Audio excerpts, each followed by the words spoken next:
तो दोस्तों हम लोग बात कर रहे थे ना ब्रेन के बारे में और बच्चों को प्रशिक्षण के बारे में एक श्रृंखला चल रही थी। उसी श्रृंखला के तहत एक सवाल और उठता है कि जो बड़ा स्ट्रक्चर है, मार्केट एक बहुत बड़ा स्ट्रक्चर है, संरचना है जो सोसाइटी के सारे एस्पेक्ट को प्रभावित करता है। लेकिन सबसे बड़ी बात ये है कि मार्केट जैसे ही इमर्ज हुआ सोसाइटी के हिस्टोरिकली बिल्डअप हुआ तो दो बहुत बड़े डायमेंशन हम देख सकते हैं।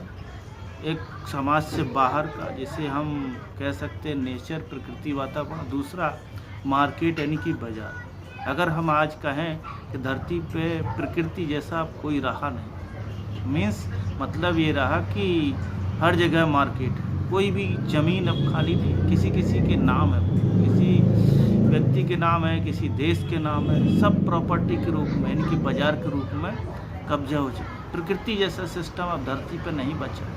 हम नाम को कह सकते हैं प्रकृति, बल्कि प्रकृति के लिए जो ज़मीन है, समुद्र है, सब कुछ का बंटवारा हो चुका है। लोगों ने कब्जा कर लिया। जो राजनीतिक रूप से मजबूत हैं, जो आर्थिक रूप से मजबूत हैं, उन्होंने इस धरती को अपने हिसाब से कब्जा कर लिया, उसको कब्जा लिया। देन सबसे बड़ी बात यह है कि जो नेचुरल चीज़ें हैं, प्राकृतिक जो वातावरण है ना, उसमें जब मार्केट बाज़ार इंटरपिनिंग हुआ, बाज़ार इसके साथ जुड़ा, तो स्वाभाविक है चीज़ें असमानता वाली निर्मित हुई।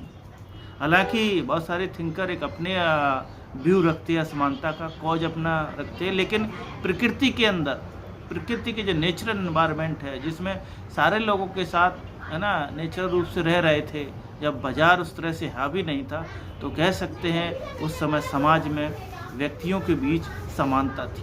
तो मज़ा जैसे ही मार्केट का, एक्सचेंज का, है ना, कमर्शलाइजेशन का सिस्टम आया, टेक्नोलॉजी का जैसे ही इंटरपिनिंग आया, वैसे ही असमानता की शुरुआत हुई। तो असमानता का जो सबसे बड़ा और सारे कॉजों के अलावा एक मार्केट बड़ा कॉज है, जिसने प्रकृति पे कब्जे कर लिया। यानी कह सकते हैं प्रकृति का एक प्रकृति कमर्शलाइज हो गई पूरी तरह से। धरती पे ज़मीन, आसमान, ज़मीन है, जल है, जितने भी नेचुरल रिसोर्सेज किसी न किसी ने कब्जा रखा। और ध्यान रखना, जो समाज में जो समस्याएं उत्पन्न होती हैं वो अभावग्रस्तता से होती हैं, या फिर उसके ज़्यादा प्रभाव यानी कि एक्स्ट्रा एक्सपेंडिचर की वजह से भी समाज में समस्याएं उत्पन्न हो जाती हैं। यानी कि बहुत सारे जो व्यक्ति हैं, व्यक्तित्व हैं, वो अपने डेवलपमेंट के लिए, अपने विकसित होने के लिए जो नेचुरल रिसोर्सेज चाहिए वो नहीं पड़े। किसी भी व्यक्ति को विकसित होने के लिए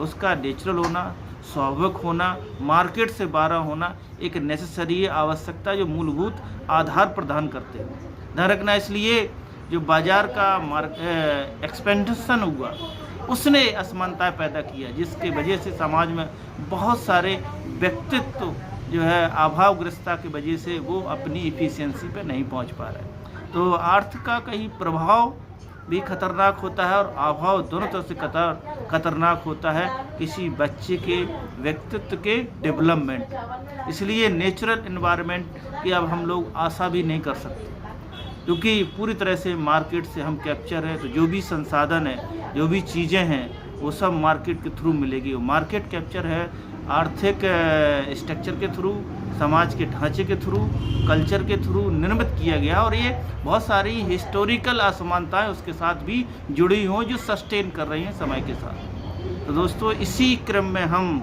व्यक्तित्व के विकास करने के लिए बच्चे कैसे विकास करें, इन सबकी नेक्स्ट चर्चा हम जारी रखेंगे। आज मैंने इसके नए संसाधन के साथ मैंने इसकी दोबारा से एक शुरुआत की।